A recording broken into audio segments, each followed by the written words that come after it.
check out our other workshops. We're bi-weekly every other Wednesday from 12 to 1 Eastern via Zoom. But I'm not going to keep on talking. My name is Joanna Veronkovich, Faculty Director of the Center for Cultural Affairs, along with my colleagues here, Doug Noonan and Michael Rushton. Great to see everyone. And I'm just going to introduce our first speaker of our workshop series. Our speaker for today, Neville Vakharia from Drexel University. And Neville's the Associate Dean of Research and Planning and an Associate Professor in the Westfall College of Media Arts and Design. So we're really excited to have Neville with us, kicking off our workshop series. And with that, I will turn it over to you, Neville. Okay, great. Thanks, Joanna. And thank you everyone for coming out. It's nice to see some familiar names and faces and some that I don't know. So I'm really pleased to be here. I'm here at Drexel University, as Joanna said, in Philadelphia, and I'll be sharing some, Julia, my screen sharing is disabled. So if you could give me screen sharing, I'll be able to do that. But I'll be sharing a project I think is kind of interesting in a couple different fronts. And I'm actually really interested in hearing from all of you on any thoughts, feedbacks, suggestions, new directions that we might want to take with it. Typically, a lot of my research focuses at sort of the organizational level or the individuals within organizations, but there's been this thread of research I have that also looks at sort of the ecosystems of organizations. So this project that I'll be sharing in just a moment. Okay, great. Hopefully everybody sees that, is kind of an interesting project for me in that it combines sort of the ecosystem approach. It helps to understand how data and data visualization can inform advocacy. And it also involves sort of a practical link in that it involves a case of a public funding agency. So the things I wanted to kind of cover are just to kind of give a little background what we were trying to learn, sort of very quickly what I mean by cultural asset mapping and how action research plays into that. And then I'll focus on this case of the Philadelphia Cultural Fund. And I'm able to really go deep into that because one, I'm in Philadelphia and it's related to the area of research I study, but also I'm fortunate to serve on the board of directors of the Cultural Fund. So I've been able to work very closely with the leadership and board and really apply a lot of the research that we uncovered and kind of see the effect of it. So I'll show some of the asset mapping results that we achieved, kind of some of the tools we built, you know, what's the challenges are in that process and what limitations still exist, some things that we're thinking about doing next, and hopefully lots of good discussion. I don't want to keep the discussion and feedback to the end. I hope that, you know, if any of you have questions or comments or any clarifications, that you can, you know, just chime in, unmute, chime in. I'll try to keep my eye on the chat, but I'm not great at multitasking with slides and chat and all of that. So feel free to just unmute and chime in. Great. Neville, sorry to interrupt, but yes. I don't know if you know that we can all see your presenter's view screen. Got it. Got it. I'm going to fix that then. Let's try that again.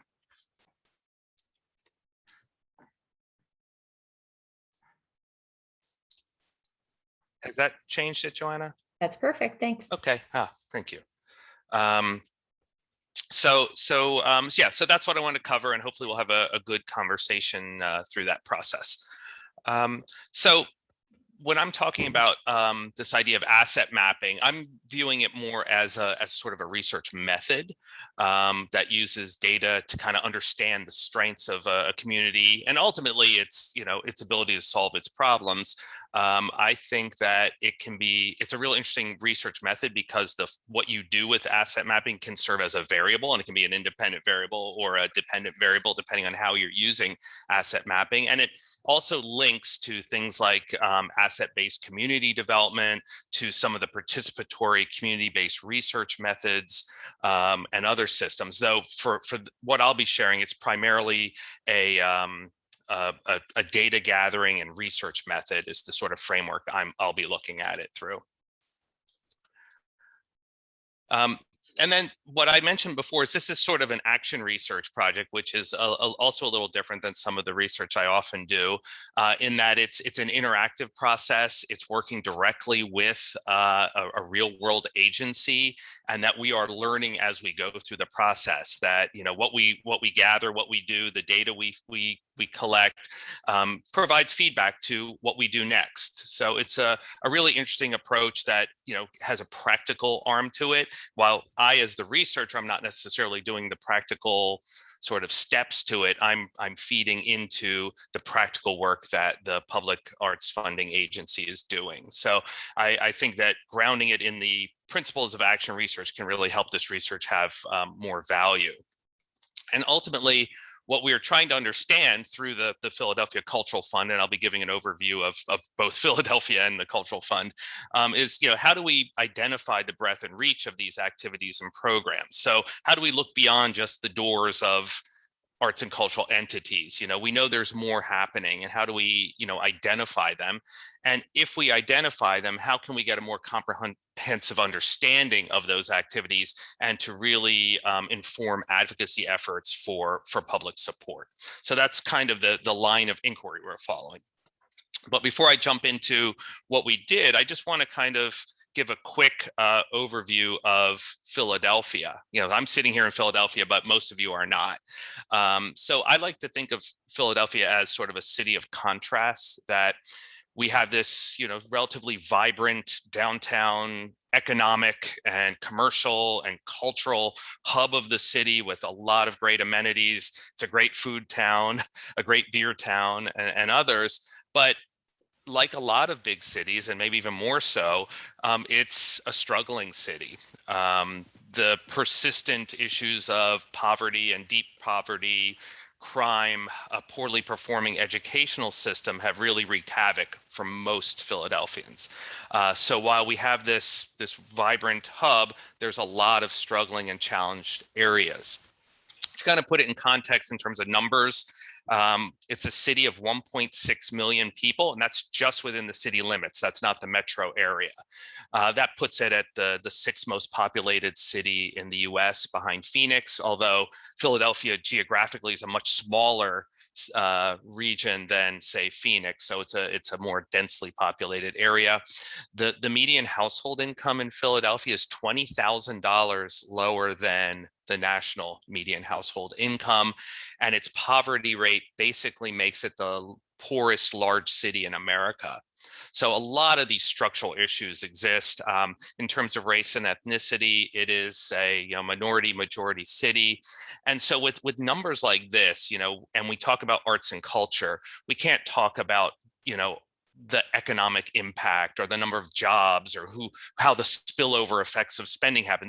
This is a struggling and a challenged city that could benefit from arts and culture programs, and we want to know what the real effect of that is in the communities. So those kinds of other metrics are not really valuable here. And I know we've got some thinkers here on the call who really don't see the value in those economic analyses anyway. So I think this is another lens through which we can look at things. Politically in Philadelphia, the city is broken into 10 council districts. Each council member is fiercely territorial of what happens in their district and making sure resources are brought to their district. In addition to the 10 council members associated with districts, there are 7 at-large members who determine whose focus is the entire city.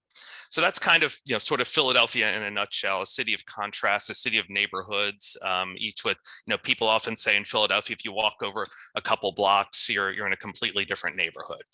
And then in terms of funding for the arts, public funding for the arts and cultural sector, that's where the Philadelphia Cultural Fund comes in. So it's the primary public arts funding vehicle for the city, but was founded in 1991 as an independent nonprofit. And that was done intentionally to start moving arts funding away from the political influences by having it sort of it's situations where city council members, allocated money directly to their pet organizations and pet projects. So having it as an independent entity that is funded by the city remove that particular challenge. However, it's funded by an appropriation each year. So this is not funded through a tax or a dedicated revenue stream. So the challenge is every year, the cultural fund has to sort of make sure it can advocate for why it needs to get its appropriation. And the other sort of tenet of the cultural fund is that the funding is general operating, and its mission is to reach basically every arts and cultural organization in the city, from the smallest to the largest. The grants are awarded through a very rigorous peer panel review process that even involves site visits to each grantee or each program. And funding is determined by panel scores and a funding formula. And in 2020, the Cultural Fund funded 349 arts organizations, programs, and projects. So unlike a lot of arts programs, these are not just traditional 501c3 nonprofit arts organizations. They can be arts programs in non-arts organizations and fiscally sponsored arts entities, which are of a growing number in Philadelphia. So they are the sort of broadest reach, most inclusive arts funder, even if the amount they fund is not the largest. Some of the challenges that, as I came on as a board member, that I observed were that, this annual budgeting process always requires advocacy. And in fact, last year, in the peak of COVID, they were basically zeroed out of the budget. Fortunately, that didn't happen, and some of this kind of work helped prevent that. But every year, it's a challenge. There's also a big perception by city council, those who sort of vote on the budget, that arts funding happens only in the cultural center of the city. That this is just for the entities in the commercial and cultural districts and the big organizations in town. And there was generally a lack of knowledge in terms of where all these arts activities happen. We know that arts organizations do things outside of their homes, facilities, outside of their doors, but there wasn't really good information on where that was happening. So this is where cultural asset mapping could come into play, because the first thing we could say is, well, let's start by looking at each cultural fund grantee as a cultural asset and visualize where they are. So we began by just essentially putting them on a map. And when we looked at those 349 grantees and where they are based, where their home locations are, it really, within about a mile or two, the city council's view was kind of right, that most of the organizations were clustered in the heart of the city, in the commercial and cultural corridors, and that outside of it, there really wasn't as much. So because the Cultural Fund knew that other activities are happening, these groups are doing things outside their doors, they wisely decided to start gathering data and asked each one of those entities to provide data on where they do their programs, what locations, what is the venues, where do they deliver their programs, and made that part of the annual grants process. So as you receive your grant, you're also providing detailed information on where your arts programs are. So when we had that data, we said, let's put that on the map in addition to the home locations and see where is arts programming happening through the city. And when we did that, we saw a very different story. We saw much more geographic coverage. We saw that there were 3,265 programs in 1,683 locations. So that really tells a different story. We put this into a sort of a web-based mapping and visualization software so we could actually interact with this data and, for example, move your mouse over any of those dots to understand what's the venue and which grantees of the Cultural Fund were using that venue. So it began to really tell a different story. And what was really fascinating were the kinds of venues. Yes, there were schools, rec centers, but small venues, churches. There was even a group that was performing in an IHOP. So lots of different venues, and it really told a bigger story about where arts happens in communities. So with that in hand, we thought it would be important to understand, well, what do these communities look like in terms of important metrics? So we thought, look, can we layer this with things that are important in advocating for arts programs, things that are going to be important to city council members. So by taking an additional layer of data from the American Community Survey at the census tract level, we could get really granular data to add to the map. So by adding all of these in, we could create this sort of interactive tool that would allow us to really understand not only where are the arts programs, but what are the communities and neighborhoods like where those arts programs are. So, for example, there's a lot of the indicators you see all the way down on the right, but you could click on one of them, for example, and immediately see, okay, what are poverty rates like throughout the city? Why, where is it higher? Where is it lower? And more importantly, be able to sort of filter and interact with this data. So in addition to looking at poverty, you can easily sort of, scroll and click and filter and say, well, where are poverty rates above the citywide average? Where's the deeper poverty?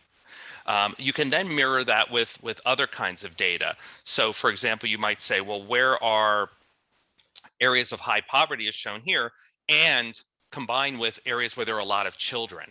So you could then filter it and say, okay, here's high poverty above average, here's high concentrations of children. Then you might say, well, what about people who are non-English speakers? What does that area of the city look like? So you can begin to really see what pockets of the city look like demographically and in light of these community measures, and really start to understand, okay, what is the details? So just like you can understand the providers, the venues and the grantees, you can get in-depth information specific to that tract in that neighborhood. This particular one shows a tract where there's 34% children living there and 62.9% poverty. From there, you can say, well, what's happening? What arts programs are there? So you can see, for example, at a neighborhood school, the different grantees that are in it. So there's a lot of different ways to interact with this data, a lot of different stories that can be extracted from it, and to really understand how these assets are serving certain communities and what those communities actually look like. So with that kind of wealth of information that really hadn't been collected or used before, the cultural fund was able to sort of start to change a narrative about the programs, to really show the reach of programs in the community served versus just saying there are 349 entities, most of which are in the heart of the city. It kind of created asset and data informed messaging so that they could start to really use this kind of information as part of their efforts to work with elected officials, but also other influencers and policymakers. And then it really helped us start to say, what else could we do with this kind of information? One thing the Cultural Fund did was they created sort of mini reports for each city council member. So they were able to present this work with them. They created these sort of summary sheets for each district that they could have one-on-one meetings with, and that they could show in your district, here's how many grantees there are, how many venues are used, and how many programs happen. And these kinds of reports became even more helpful for COVID-specific advocacy. As I mentioned, the original idea was to zero out the Cultural Fund entirely, meaning no staff, no money, zero. And a lot of this advocacy using this kind of data, these kinds of one-on-one meetings really helped restore some of the funding. Not all of it. Everyone took steep cuts, but it kept the fund alive and allowed them to continue their grant making. And different kinds of reports were used based on different needs. Certain council members saw this data and said, oh, can you show me this? Can you show me another view or another way of looking at my district or what the city looks like and things like that? So all of these kinds of things became really important. And I think for the Cultural Fund, it showed that, look, we can speak the language of data. We can show we've done our homework. We can show what's happening with the money that we get for funding arts and culture in the city.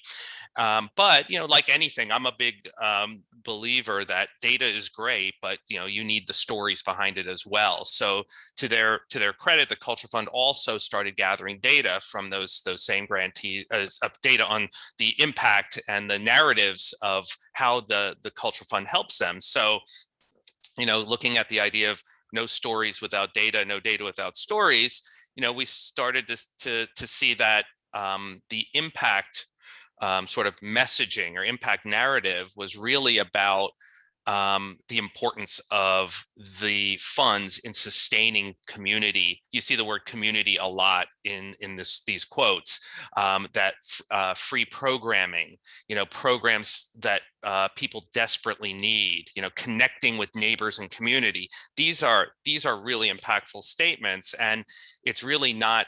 It's not about, well, my organization sustains this many jobs, or when people come to our programs, they eat out at restaurants and have that economic impact. So it's a very different way of messaging.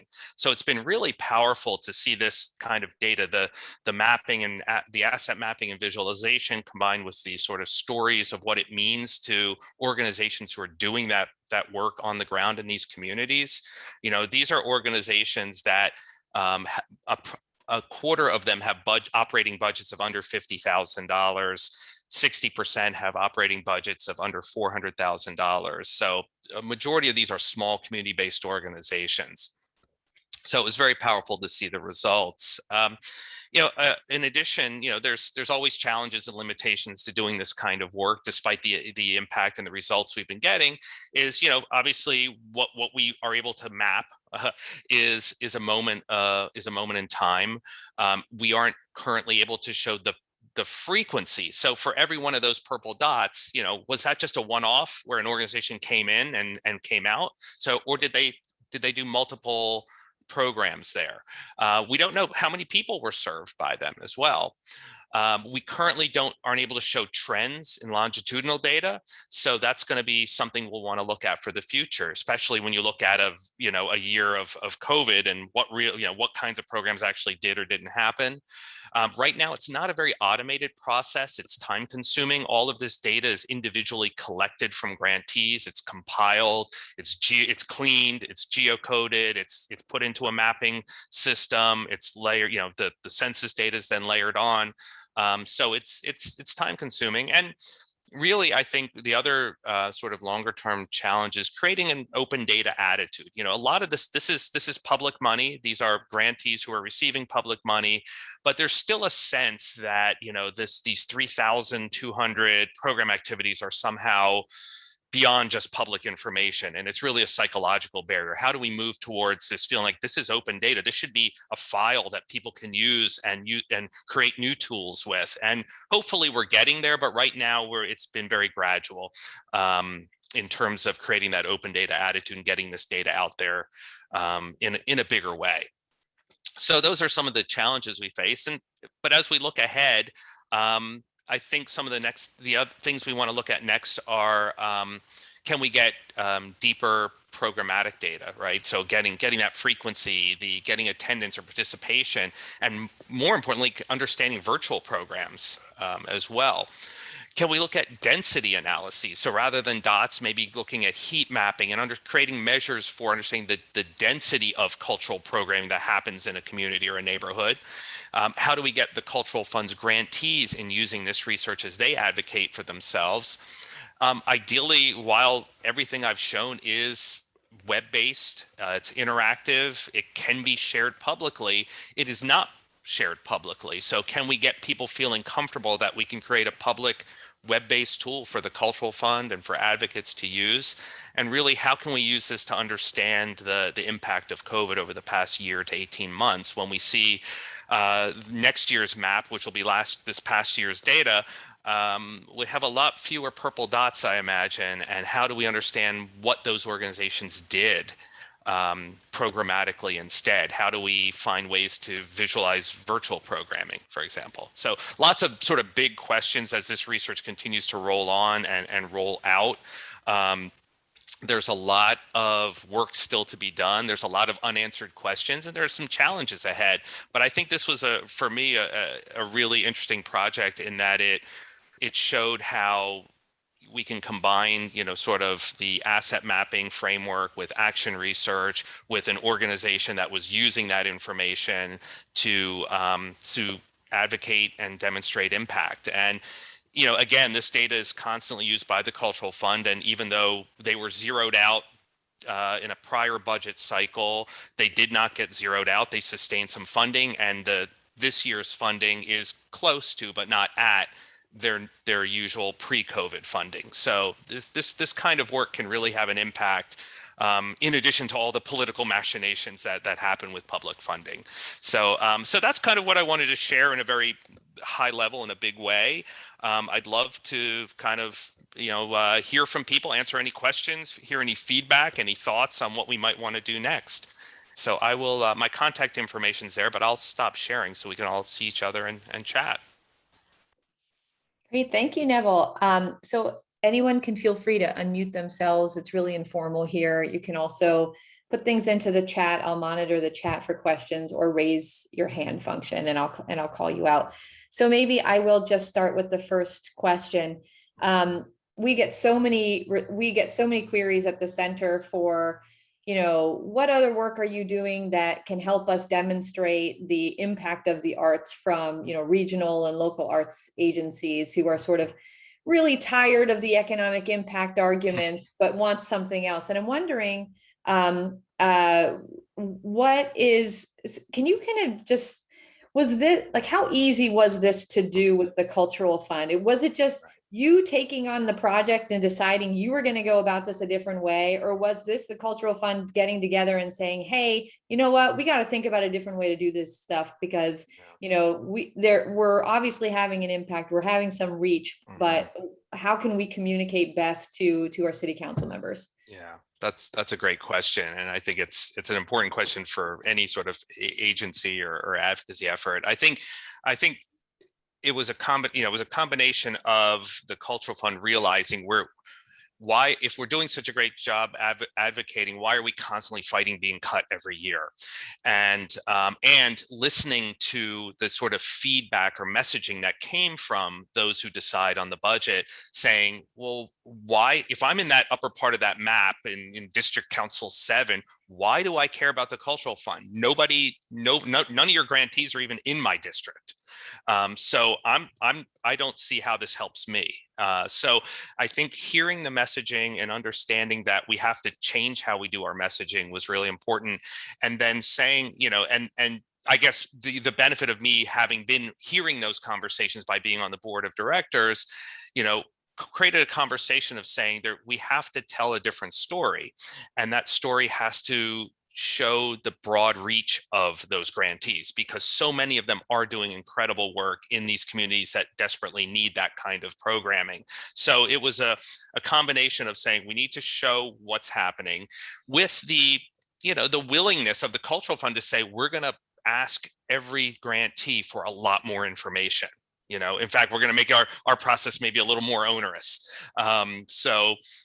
Their willingness to do that is what provided this data. So the 349 dots on a map isn't going to really make a case for much at all. So I think if there's an agency or an organization, or when people come to you asking how can we tell the story, I think it's really about where do arts happen. Arts doesn't just happen inside the big institutions. Art happens out in the community, and how can you get that data? You'll never have all of it, and it'll never be perfect, as I was saying. I don't know, just because someone did something out in a community doesn't mean that it was effective, that it was valued, et cetera, without additional data. But it says that there is activity happening. So it's a challenge, but I think hopefully this approach might be something that others can replicate and use. And I'm happy to share my experiences, how we did the data, what tools we used, any of those, because I'd love to see more of this happen and love to collaborate. Wonderful. Well, you have a collaborator in the chat, so just make sure you note that one, Joni Palmer. So I'm going to go ahead and just start calling people out in the order I saw them. So Michael Rushton. Okay, thanks, Neville. That's really interesting, and I love seeing this. It's a city I've never visited before, but actually, learned something really interesting here. You have to come. A question that came to me was, in your presentation in this work, it's very sort of outward facing. What can we how can we tell our story? Were there aspects of the data once you dug into this that internally you saw, wait a minute here, here's something of note. There's a lot of good news stories in this, but was there any internal reflection on, we're maybe not as wide reaching as we'd hoped. There may be some parts of town or some demographics that actually we are really missing. Did you find any of that, and how internally did the organization use that? Definitely. So yeah, I didn't go through too many of the visuals, but one other thing I had built in was school programming as sort of a filter. So two things that I thought were interesting. One was that while you may see an area that looks like, wow, they're getting a lot of arts programs, but when you sort of dive deeper, it was primarily in public schools only. So you were only hitting the school children. It wasn't hitting adults, seniors, other people who could benefit. So that was, that's a gap that needed to be looked at. The other thing was, I didn't dive fully deep into it, but there may have been cases where a large cultural institution from downtown was coming into a neighborhood and doing programs that a neighborhood asset maybe could have done or could have collaborated with. So yeah, I think there are some inequities it could, if you start to pull back, that you might find. So that's a really great point. I was like, what is the downside of this? What are we missing and what are the gaps? And I think we're starting to see those. Wonderful. I think next we have Meredith. This is an excellent presentation. I'm very fascinated by what you're working on. I'm curious to see where we'll go. I'm joining from Pittsburgh. I'm at the Allegheny Regional Asset District. Cool. So very similar story going on, except that we don't have to go to a council. It's in the budget every year to fund arts organizations. So thankfully that's not an issue. That's great. Lucky you. Yeah, so just different issues. Yeah. I was most curious about the data acquisition, how to manage that effectively, and how to get that many organizations to participate. Yeah. And the process there and the challenges with that. I wonder if you could speak to that more. Sure. So, and we've definitely learned a lot along the way too. So the benefit of getting the programmatic data from every grantee was accomplished by making it part of the grant application or reporting process.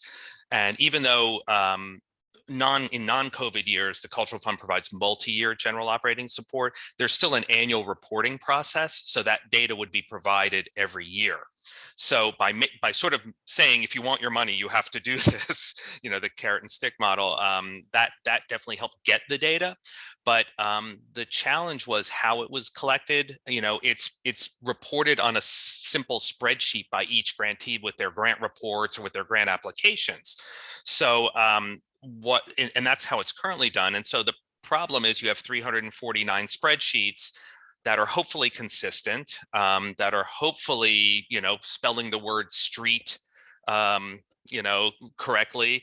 I even found in the first time we looked through the data about 10 different spellings of Philadelphia. So there's a lot of cleaning that has to happen. So yeah, that's a bit of a burden, but good people can help clean data, grad students can help clean data, and then once you have it organized, you can use it. But I think the longer term is automating that process. So if every grantee is putting it into an online repository, that online repository, for example, whenever you enter your address on an online form, it kind of knows all the addresses. So is there a way to automate that? Is there a way to clean it and then have that back end feed directly into the mapping and visualization system? So I think that's the longer term goal, because it looks like this is going to be a continual project that is of value. So yeah, but I think like in the case of Pittsburgh, it would be great to ask those grantees, where do you do your work? And then be able to really show the impact of it. Right. That's a project I'm working on, and more on that later. Good. Would love to chat with you. Keep in touch. Oh yeah, definitely. Sorry about that. Bronwyn, I see your hands up. Yeah, hi. Hey, Neville. Hello. Hi, Brian. Either one. So I'm Bronwyn Malden. I'm Director of Research and Evaluation at the Department of Arts and Culture in Los Angeles County. And we've done something really similar to this in the last couple of years, but I was not bold enough to ask our grantees to give full addresses. So we did add that to our reporting process. Cool. But we thought that that would be an undue burden to ask for full addresses of where they did programming. But what we did do was ask for zip code. Nice. And so then we were able to do a similar thing with ACS and look at poverty rates of communities and demographic makeup. And but the whole thing that inspired us to do this was we actually, so we have our longstanding grant program that goes to arts nonprofits. And we had been given some pilot money to do a grant program to non-arts nonprofits that to use arts programming. And we wanted to answer the question of, are they reaching folks who don't ordinarily have access to the arts? And so we did a comparison of the arts nonprofits versus non-arts nonprofits. And the data showed us that there was a difference, that we were reaching zip codes, through programming that our longstanding program hadn't reached, that those zip codes looked different demographically from the ones we had reached. We were able to use this eventually to make the case. And just this year, after 5 years of piloting, they finally have made the new program permanent. So I like to imagine that the data helped us do that. You have a little bit. So I'm curious if y'all have done any kind of comparisons like that, and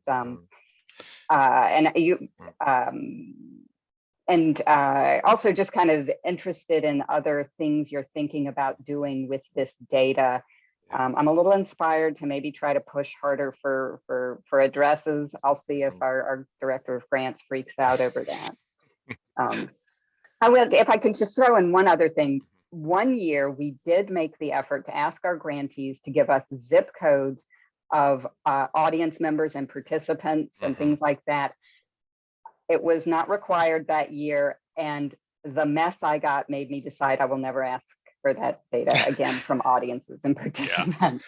Like the organizations that could do it, they were pulling it out of databases, and that was too big to handle. And it was only people who bought tickets online and didn't, and then the ones who couldn't handle it, God bless them. I'm sorry I did that to them. Right.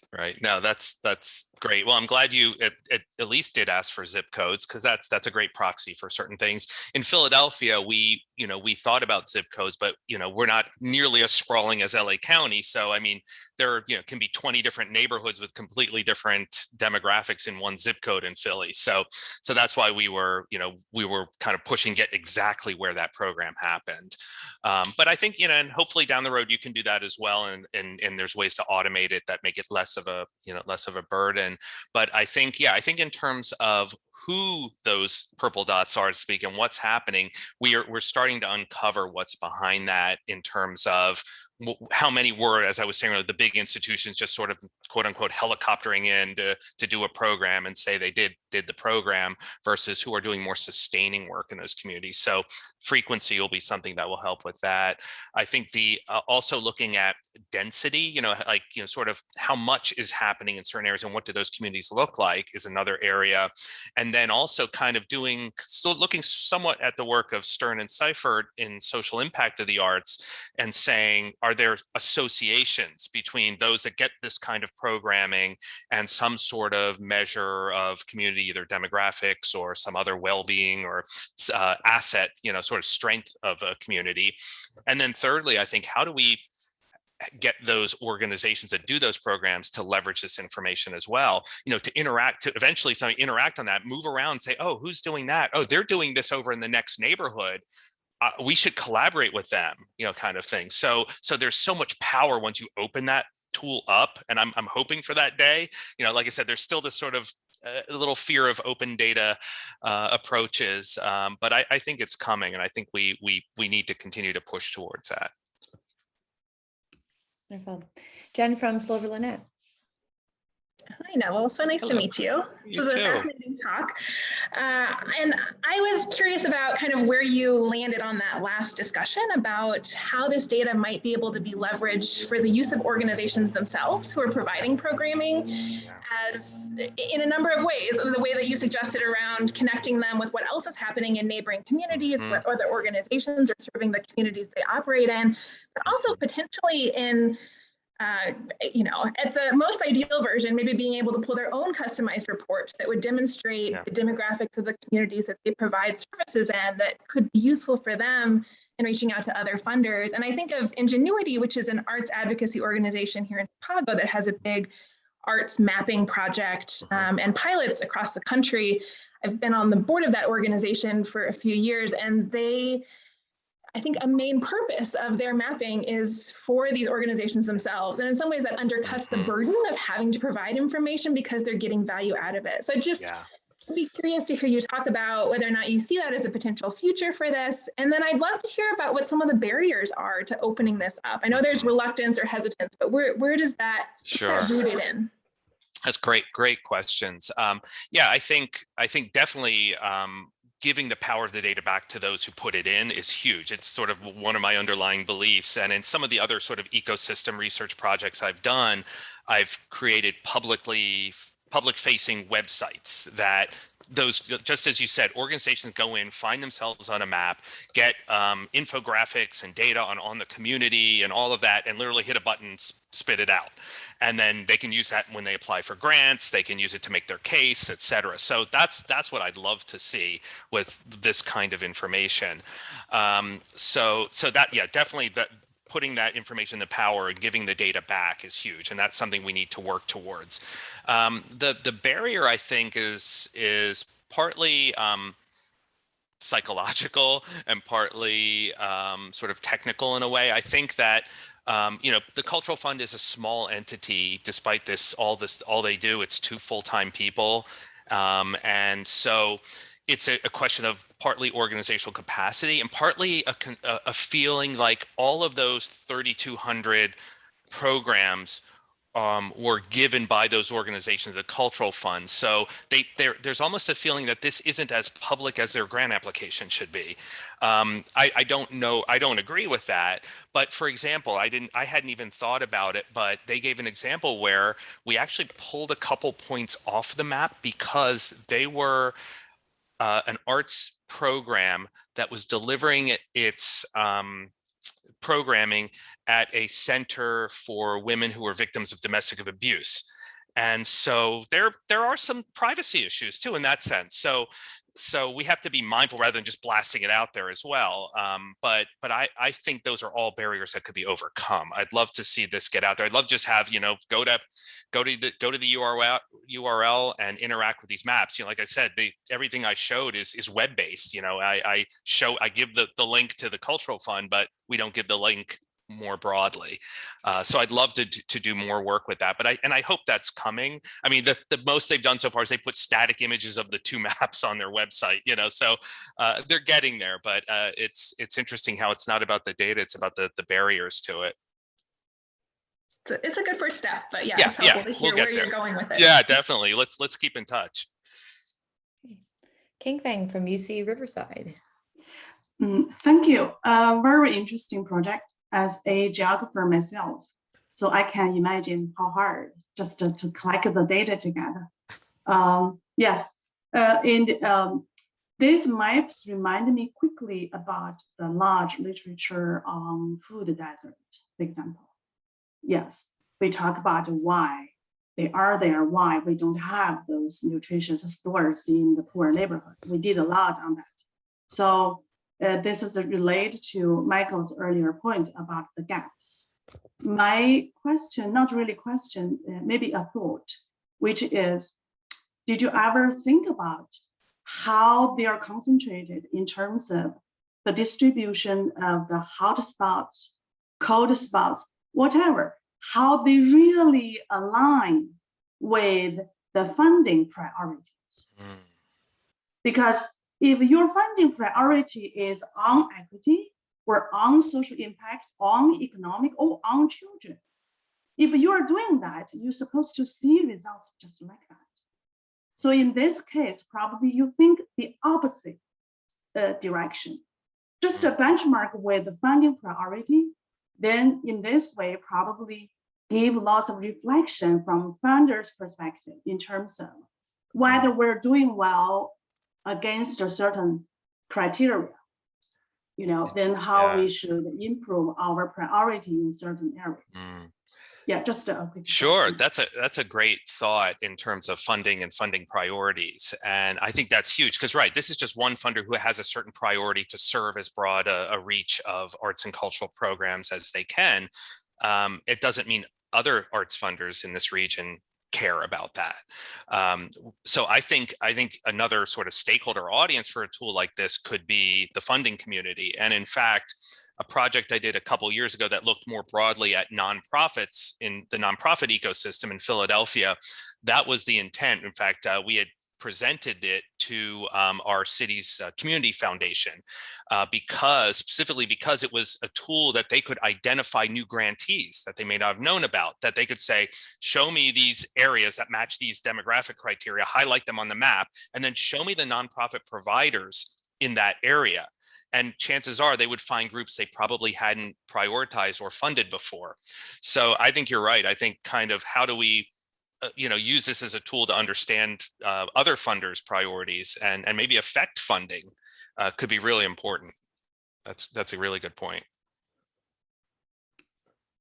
Yeah, feel free to unmute or raise your hand for more questions, but I will ask one in the meantime. So drilling down into this idea of using the data for internal decision making, because I think we've all now heard the term data-driven decision making and whatever that means, right? But I think there's so many organizations and local arts agencies and policy overall not really understanding that term and not using the data. So I don't know if you can speak to this given that you're on the board, but I wonder, just you looking at the data, looking at what you see on these maps, is there anything that you would change that the Cultural Fund is not currently doing or is doing based on what you found here?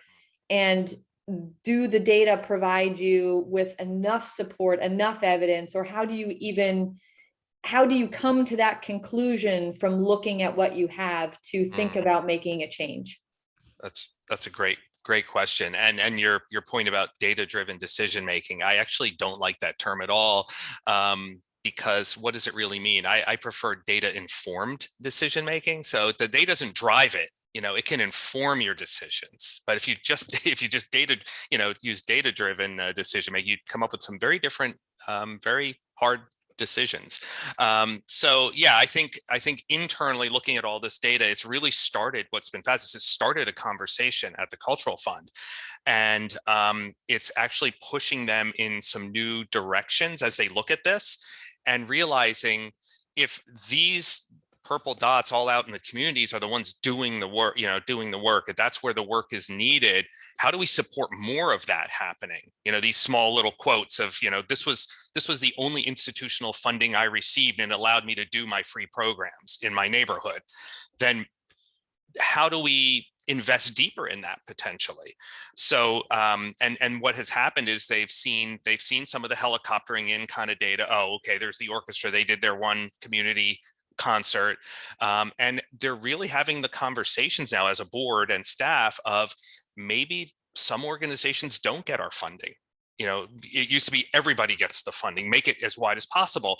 But if you're a 40, 50, $60 million entity in a big concert hall or a giant museum on a hill, maybe that funding isn't as important to you as it is for those further out in the community. So it really is changing the conversation to be more aligned with the stories they're hearing and what the data are showing. So yeah, I think that's coming.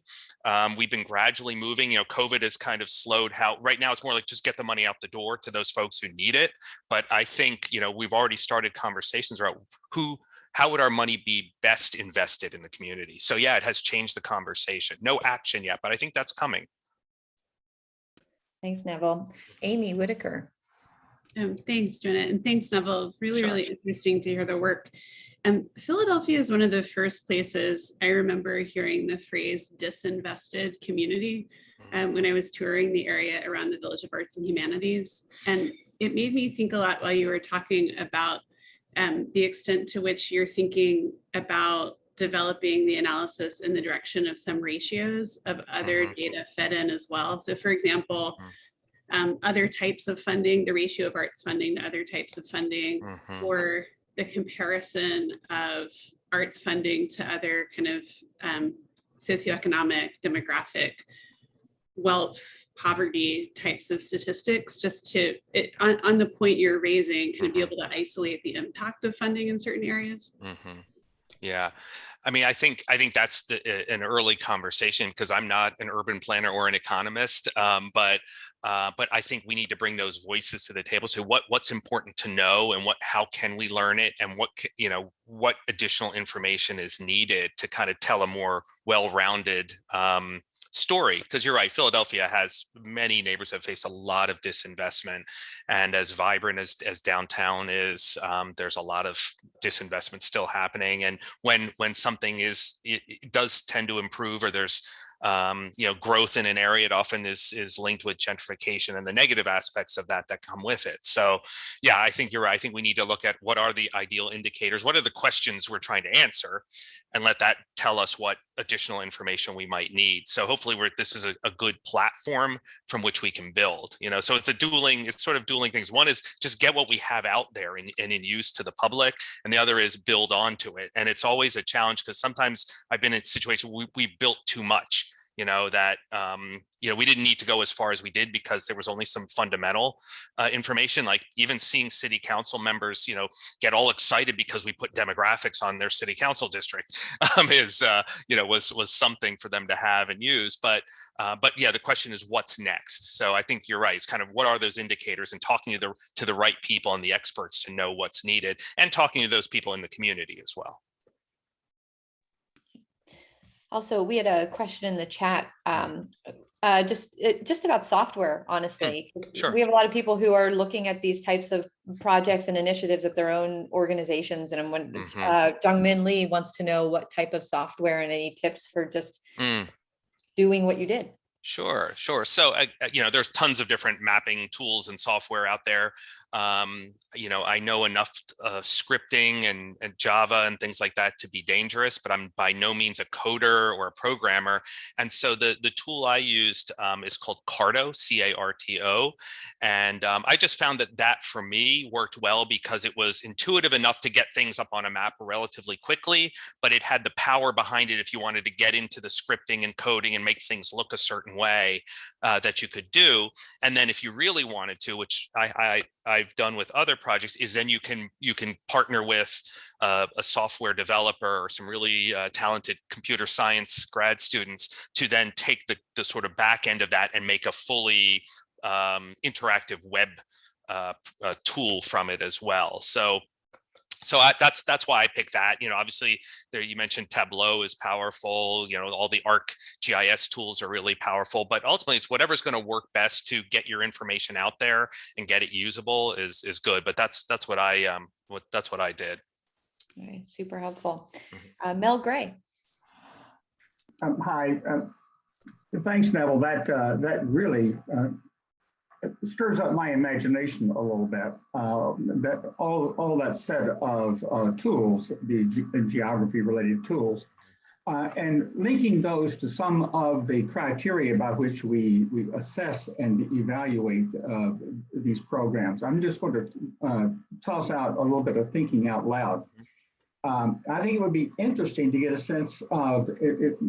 I'm both an economist and an evaluator. So the economics part of me looks at the economic impact, and I have to think in terms of money coming in generated by the arts coming into the community, money generated by the arts, substitution going out of the community, things like that.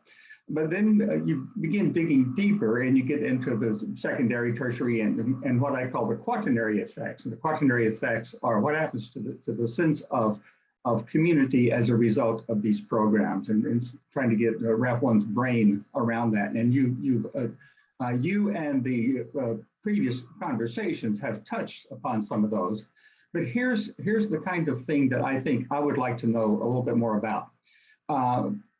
If, for example, we have the large downtown institutions helicoptering into the remote communities, remote in the sense that they're further away from downtown and providing programs, is that institution driven or is that community driven? That is to say, is it push or is it pull? And that would be something kind of interesting to know. Are the people responding to residents of a community expressing a desire for that? Or is there an indication that we think those people should have access to this coming outside the community? And I think that has implications for the evaluation piece of it. Yeah. Another one would be within a community, are you fostering consumption of the arts and informing that consumption of the arts? Are you fostering production of the arts in those communities? In which case you're kind of investing in the community, investing in some of the cultural capital of the community. And so the questions that you would ask about the impact would be very different from questions that pertain to, is there more spending generated by the arts and so on. And those kind of divisions of function strike me as potentially somebody's very useful project down the road. But if you have any thoughts about that, I'd be interested. that's a lot to think about that you've given me, Mel. Yeah, from all of those different economic perspectives, I think we're just exploring. We can't answer a lot of those questions. In terms of supply versus demand, production versus presentation. All of those things are really important. So I think as we look at the sort of programs off-site, understanding what's driving them, like you said, right? Is it because of a community need, or is it because I got a grant that said I could go out in the community? And I think there are two very different situations. And then what does the community really want versus what's happening in the community? So all of what you've said and what others are saying just kind of sort of opened my head up in a very big way as to what directions this work could go in. I don't know what's feasible, but yeah, I think all of those questions, Mel, are really important to understand. Is it of value? And you mentioned some idea of like community sort of well-being. Like how do we define that construct, and what might be the indicators that help us understand it? So there's a lot there. I don't know if that is something I can do on my own, but it definitely is going to require some specialized expertise. What is the value of the arts? I always go back to, I don't know, some of you have probably seen this old New Yorker cartoon that shows sort of a well-to-do couple at a cocktail party. And the woman is saying, we do such great work bringing the arts to people who don't want it. So, but yeah, I think you're right. What's the value of it for that community? So you sort of just addressed this, but there's a chat in the comment. I'm sorry, a comment in the chat asking about mapping to other places as opposed to geographies. So thinking about mapping to communities, variously defined individuals and households. Are there any plans to start doing things like that, or has that been on your mind? It hasn't, to be honest, it hasn't yet, just because we've still been just kind of understanding communities and things like that. But I mean, there could definitely be ways to include either different assets or different geographical frames as well. Philadelphia, as I said, is a city of neighborhoods, and even census tracts don't define, a neighborhood. So maybe there's a way to look at it at that level. Maybe there's a way to look at it through certain types of households. So yeah, there's a lot there, and I'm getting lots of good ideas and thinking through these kinds of comments. So I definitely would love to learn more about that as well. And last quick question from Kingfing. Okay, it's not a question. I just want to add on Mel comments, which is, I think, like we have data like this from, in my discipline in geography, we tend to run all kinds of fancy geographic analysis, talking about what are the factors, geocoefficients, whatever. But the point is, we tend to, if we do regression like that, in many cases, we tend to focus on the physical, the spatial accessibility. However, I think Mel's point is very important. The accessibility for underserved communities, in many cases, it is the cultural, social barriers. It is like language, for example, or the role models, or the mindsets, the culture. So the other side of this accessibility going to be extremely important, I think, especially to serve the underserved communities. Just a comment. Thank you. Thank you, Mel, for this great point. Yeah. It's, cultural assets are more than arts programs or art spaces or venues. You're right. Right, wonderful last comment, King Peng, and I'm going to end it there. Neville, this was such a great kickoff to our series, so thank you so much for presenting your work and being with us, and thank you everybody for your insightful comments and the discussion that takes place. So please do join us in 2 weeks. Actually, let's give a round of applause for Neville, because thank you so. That was wonderful. Thank you. I hope you'll all keep in touch. You have my email address. I'm going to put it in the chat real quick one more time. I'd love to hear more. I heard so many great ideas, and I'm excited to explore them. So thank you for having me, and thanks for attending the session. Great. So do join us in 2 weeks for our next workshop from Tomas Shabados, and he's going to be talking about legal issues around cultural property, specifically in the European context. So we are lucky to have Tomas. All right. Thanks, everybody, and enjoy the rest of your week. We hope to see you soon. Bye. Bye-bye. Bye. Thank you all.